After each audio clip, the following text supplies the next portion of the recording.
Madame, Monsieur, bonjour. Merci de nous prêter attention à la ligne de l'actualité de ce vendredi 2 août. Les flammes ou les incendies font des ravages à Constantine. Les flammes ont atteint la forêt de Jbel Louache. Les images dans ce journal.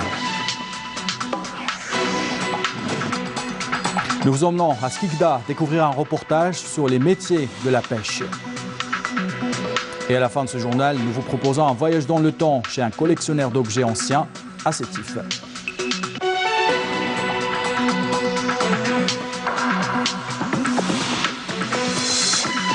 Bienvenue à tous. Je le disais en titre, un énorme incendie s'est déclaré hier soir dans la localité de Louader à Constantine. Les flammes se sont propagées vers la forêt de Jbel El Wahsh. Les services de la protection civile, la conservation des forêts sont à pied d'œuvre. Plus de détails avec Adel Bouhames, Amel Bouhakba. Constantine en flammes, une nuit de terreur vécue dans la région de Constantine qui a vu les premiers foyers d'incendie se déclencher dans les buissons de la forêt de Jbel Wahsh. Un lieu ouvert aux différents courants d'air. Les feux ont atteint Jbel Wahsh vers 18 h. Après avoir évacué les habitants de la région, les éléments de la protection civile ont intervenu pour essayer de maîtriser le feu et éviter qu'il n'atteigne d'autres maisons et les différents établissements stratégiques qui s'y trouvent. Le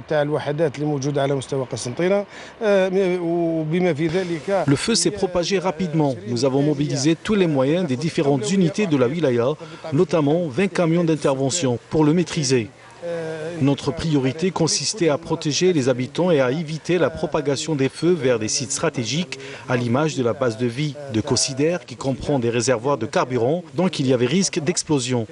Et comme vous voyez, nous sommes au niveau de l'autoroute Est-Ouest pour lutter contre le feu. Et c'est justement au niveau de l'autoroute Est-Ouest que le feu a causé quelques dégâts matériels.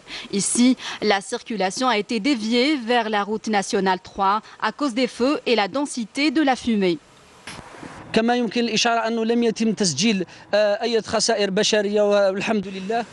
merci, nous ne déplorons aucune perte en vie humaine.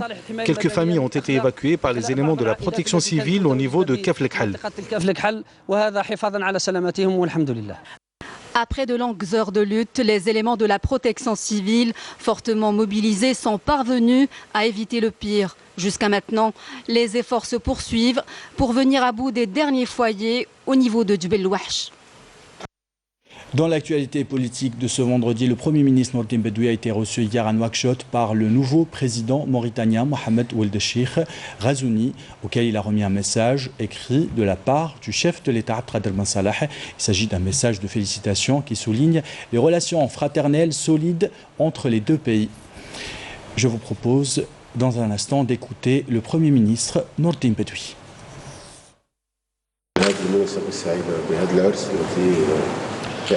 J'ai eu l'honneur de prendre part à cette cérémonie d'investiture du nouveau président mauritanien. Je suis venu représenter le chef de l'État Abdelkader Ben Salah et l'Algérie lors de ces festivités officielles.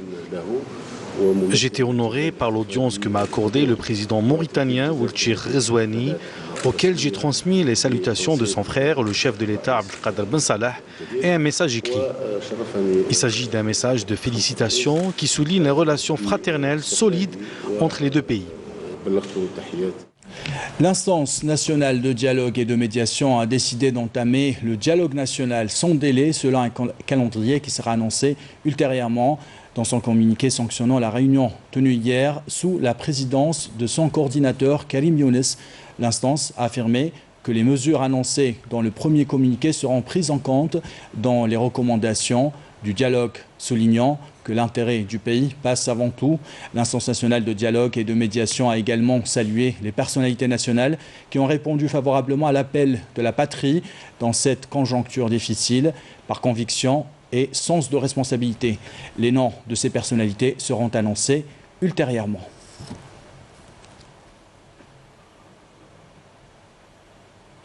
Nous vous parlons dans ce journal du secteur de la tomate industrielle. Les pouvoirs publics tablent cette année sur une production de 18 millions de tonnes. Pour les atteindre, les superficies consacrées à cette filière passent de 23 000 hectares en 2018 à 24 600 hectares actuellement. L'exemple dans la wilaya de Taraf avec Adel Bouhams.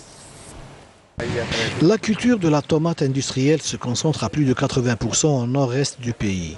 Et la wilaya de Taref peut se targuer d'occuper une des premières places du podium grâce notamment à la conjugaison des efforts des différents acteurs du secteur, mais aussi grâce à l'extension des superficies qui sont consacrées à cette filière. La filière de la tomate industrielle a connu un saut qualitatif et quantitatif depuis 3 ans. Si en 2016-2017, la wilaya ne disposait que de 2600 hectares destinés à cette filière, la saison actuelle, elle en compte 5100 hectares.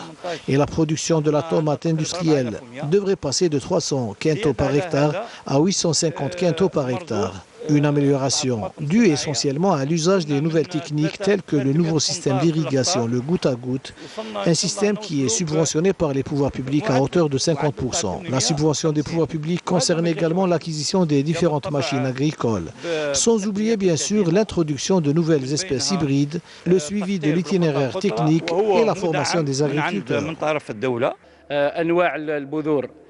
La saison en cours a vu l'introduction de nouvelles semences hybrides, irriguées au goutte à goutte. Plus de 70% des terres cultivées sont mécanisées à 100%. En plus, la filière dispose de plus de 8 récolteuses, ce qui devrait permettre à cette filière de faire un saut qualitatif et quantitatif et de reprendre ainsi son leadership en la matière. Seul souci pour ces producteurs, le manque de conserverie destinée à la transformation des fruits et légumes, y compris la tomate industrielle. Cette filière est en pleine expansion et occupe à l'heure actuelle la 2e place à l'échelle nationale. Toutefois, il y a lieu de relever quelques problèmes, tels que le manque d'unités de transformation de la tomate industrielle, notamment dans la région est de la wilaya. 2 unités sont à l'arrêt. Nous aimerions bien que l'unité de Boutelja et l'unité de Ben Mhidi bénéficient de l'aide nécessaire pour reprendre leur activité dans les plus brefs délais. المصنعين على الأقل كما يديروا في الموسم القادم إن شاء الله. والله نحن نتساءل.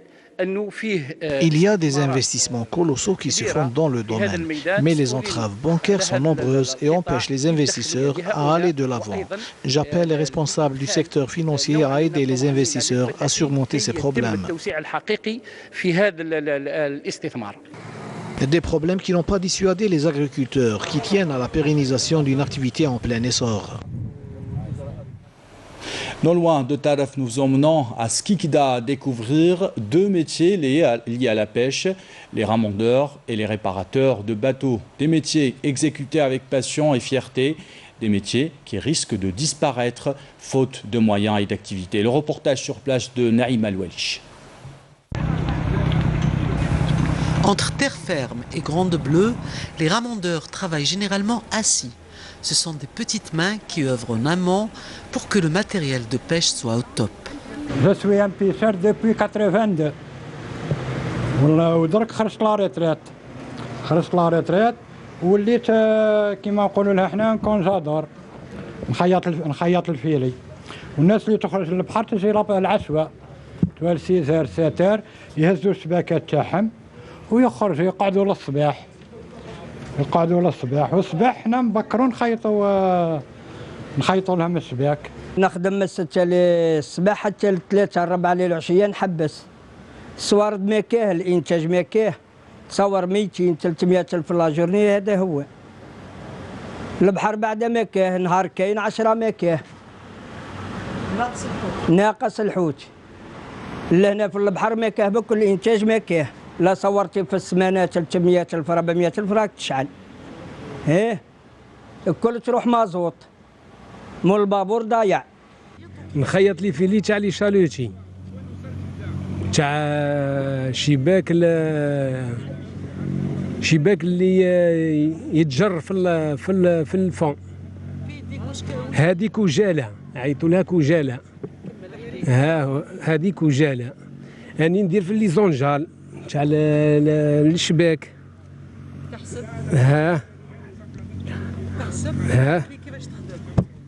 هادو بالحساب بالحساب باسكي فيهم ريغلاج هنا ولتحت. فيهم ريغلاج باه يجيو مع بعض وباه تقول في الشبكه في الفون. ما عندناش انستاتي نمشيو عليه. Lorsqu'un filet est abîmé, on ne le jette pas systématiquement, d'autant que son prix avoisine les 700 000 dinars. Alors, on le donne au ramondeur qui le rafistole avec patience sous des gestes lents et répétés. Idem pour les réparateurs de bateaux qui doivent travailler entre terre et mer, lentement, méthodiquement, à remettre à neuf une embarcation altérée. هذا البابور هذا كان اليوط ودرنا له موديفيكاسيون قلبناه باطوط بيش رينات كما نقولوا هنا. والله المشكل الرئيسي هو كراج. تسمى كاين ناس هنا جاو اللي ما همش مالين الحرفه هذه عطاوهم كراجات وحنا اللي مالين الحرفه هذه تشوف كراج باش نحط الماتريال ما عنديش. Tous ces difficiles métiers qui sont profondément liés à la pêche n'attirent malheureusement pas grand monde.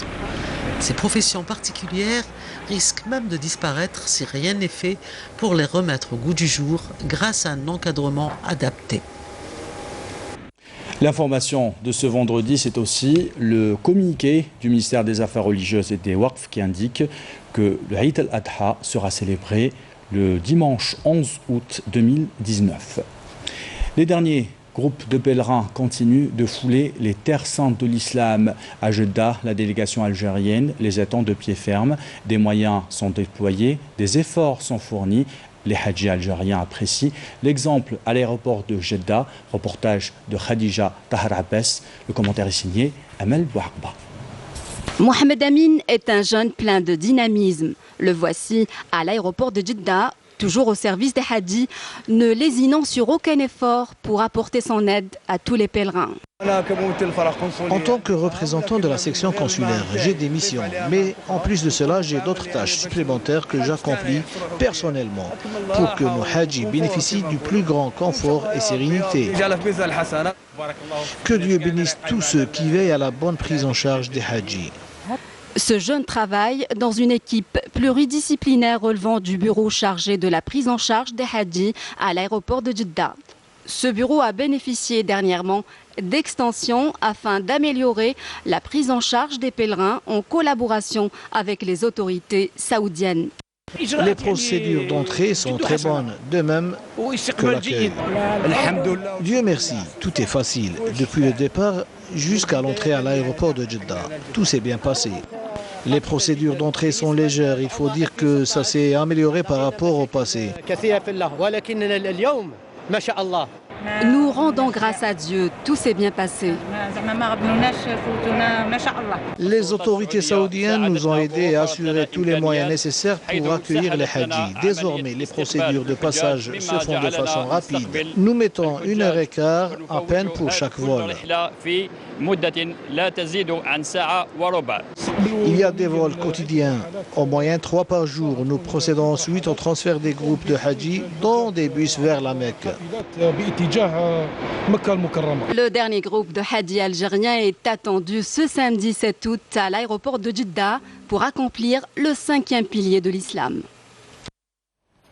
Retour en Algérie et dans le cadre de la lutte contre la criminalité organisée et la contrebande des éléments de l'armée nationale populaire en coordination avec des éléments de la gendarmerie nationale ont saisi hier à Tébessa et Sétif 5 contrebandiers et saisi justement 21,6 kg de kif traité, de véhicules tout-terrain, de véhicules touristiques plutôt, ainsi qu'une somme d'argent s'élevant à 132 500 dinars. Tandis qu'un autre détachement de l'AMP a arrêté à Tindouf 4 contrebandiers et saisi un véhicule tout-terrain, un marteau-piqueur et 3 téléphones mobiles, alors que des éléments de la gendarmerie nationale ont saisi à Mila un drone doté de caméras. Dans le même contexte, des détachements de l'armée nationale populaire ont mis à échec des tentatives de contrebande de 9351 litres de carburant à Tébessa, Taraf et Soqaras. Par ailleurs, une unité des gardes-côtes a secouru à Hannaba 9 personnes, dont 4 enfants, coincés à bord d'embarcations de promenade au niveau de la plage rocheuse de Kef l'Ahmar. Voilà donc pour ce communiqué du ministère de la Défense nationale. Si vous êtes à la plage, si vous avez besoin de retirer de l'argent sans faire plusieurs kilomètres, c'est désormais possible grâce au bureau de poste itinérant. L'exemple dans la wilaya de Tipaza. Ciao, Bombar. toujours proche de vous. Un slogan qui est devenu carrément une devise et un principe pour le bureau de poste itinérant de Tipaza. Ça facilite vraiment la tâche à tout le monde, que ce soit pour les employés d'Algérie Post ou pour les estivants. C'est très pratique pour les estivants qui n'ont plus à se déplacer pour faire des retraits. L'opération pilote, entamée le mois de mai dernier, vise essentiellement à atténuer la pression sur les bureaux de poste classiques. Algérie Post a mis en place un programme spécial pour gérer ces bureaux de poste itinérants qui leur permettra de sillonner les différentes plages de la wilaya. À l'heure actuelle, il est au niveau du complexe touristique de Matares avant d'aller vers les plages voisines. Rien que pour le mois de juillet, 56 millions de dinars ont été versés par ce bureau de poste.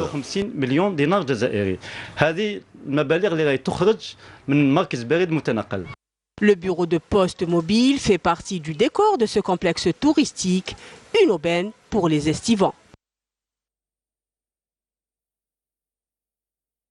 À Khanchla, à la tombée de la nuit, le centre-ville se vide de ses habitants car la plupart préfèrent les espaces verts et zones de détente. Du côté de Hammam Salhin, d'autres préfèrent des espaces de jeu pour garder un œil sur les plus petits. Sofiane Hamoud.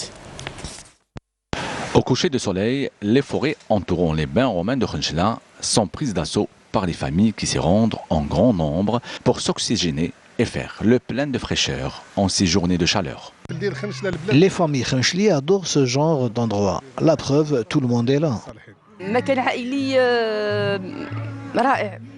مدخول صغير خلاص نقدروا نقعدوا عليه surtout après les heures de travail. أكلت بيتزا.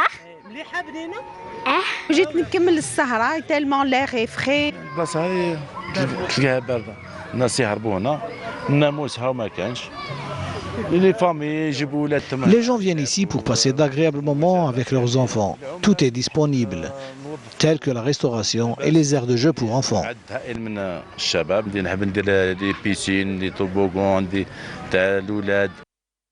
Sirajdin est un autre lieu de détente pour les familles ainsi que pour les enfants. Les khanchli n'ont pas où aller pour se relaxer après une longue journée de travail. J'ai édifié personnellement cet endroit que j'ai scindé en 3 parties.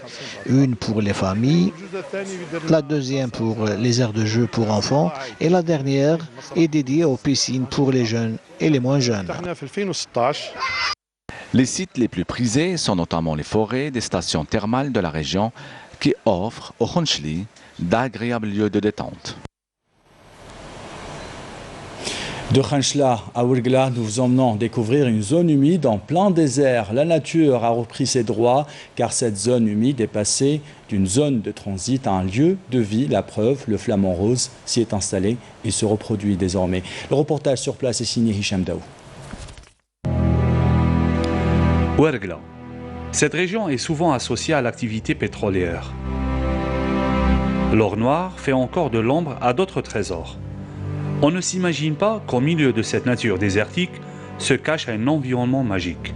Des étendues d'eau à côté de magnifiques dunes de sable doré. À travers la wilaya de Ouargla, on a 10 zones humides, 3 qui sont classées selon la convention Al-Amsar en 2004, 5 à Tougourt et 5 à Ouargla.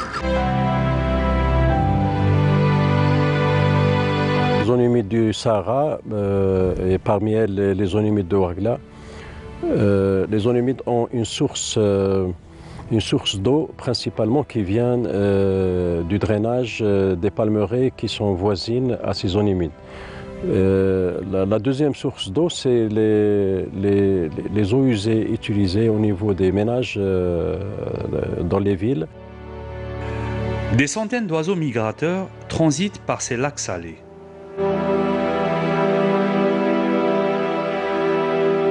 Parmi ces oiseaux, on a le flamant rose bien sûr, on a la cigogne blanche, la cigogne noire. On a des canards qui fréquentent aussi la région durant les périodes hivernales. Par exemple, on a le canard colvert, le canard souchet, le canard pilé, le canard siffleur, le canard chipot.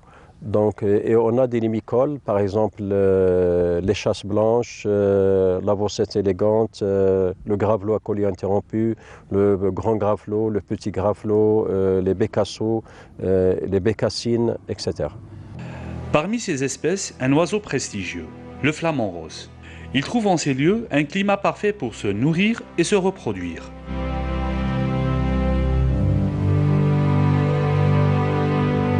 Le flamant rose préfère les endroits là où il a la reproduction, là où la profondeur de l'eau elle est faible et là où les eaux sont saumâtres à salées. Puisque le flamant rose préfère manger une crustacée qui est l'artémia. L'artémia ne vit que dans les eaux saumâtres ou les eaux salées. Et la profondeur de l'eau, elle est importante, puisque dans les eaux profondes, le flamant rose ne fréquente pas les eaux profondes. Ces dernières années, ces espaces accueillants sont passés d'un lieu de transit à un lieu de vie permanent. Ouargla est devenue la capitale du flamant rose. Et avant de clore ce journal, nous vous invitons à faire un voyage dans le temps à Sétif, chez l'Akhdar Sobhi. C'est comme si le temps s'est figé chez lui. Vous allez le voir, il aime les objets anciens, mais aussi le partage. Son petit musée est ouvert pour les amoureux de l'histoire, mais aussi aux chercheurs et aux étudiants. Son souhait, c'est de voir sa région se doter d'un vrai musée. Reportage sur place de Adel Boukhams. Rendre visite à Ammi el-Khdar, c'est effectuer un voyage à travers le temps. Un voyage qui résume l'histoire d'un pays depuis la nuit des temps, de l'époque romaine à l'Algérie indépendante en passant par l'ère coloniale. Et en parlant de temps, c'est au début des années 70 qu'il faut remonter pour connaître le début de l'histoire de Ammi el-Khdar avec ses vieux objets, sans valeur pour certains, mais qui sont à ses yeux un véritable trésor qu'il faut préserver farouchement pour les générations futures.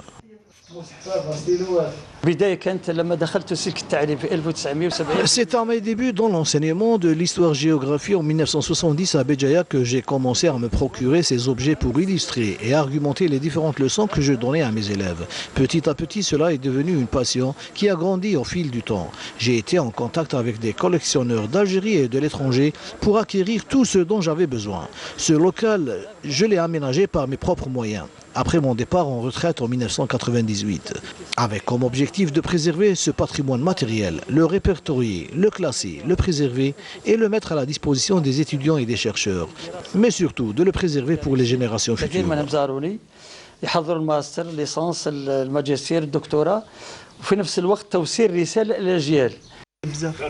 En effet, nombreux sont les étudiants qui ont trouvé chez Ammi el-Khdar matière pour leurs recherches. Et c'est avec grande joie qu'ils les accueillent pour qu'ils mènent à bien leurs différentes études.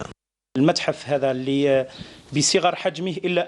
que trop exigu, ce local est très grand de par son importance et son contenu, et des objets rares qui retrace le vécu de nos aïeux. C'est une plus-value pour la région qui est devenue une destination pour les chercheurs dans le domaine de l'histoire et de l'archéologie. Ce legs culturel et patrimonial est d'une grande importance pour notre pays et permet de faire connaître notre histoire.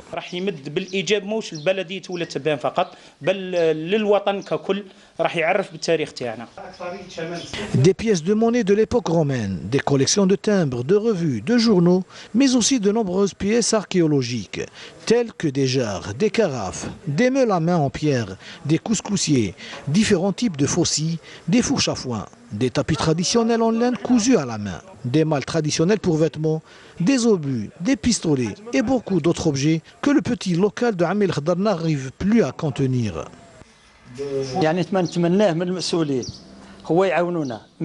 Je demande à qui de droit de m'aider à construire un musée. La parcelle de terrain est déjà prête pour accueillir ce projet afin de préserver ce patrimoine et en faire profiter nos enfants.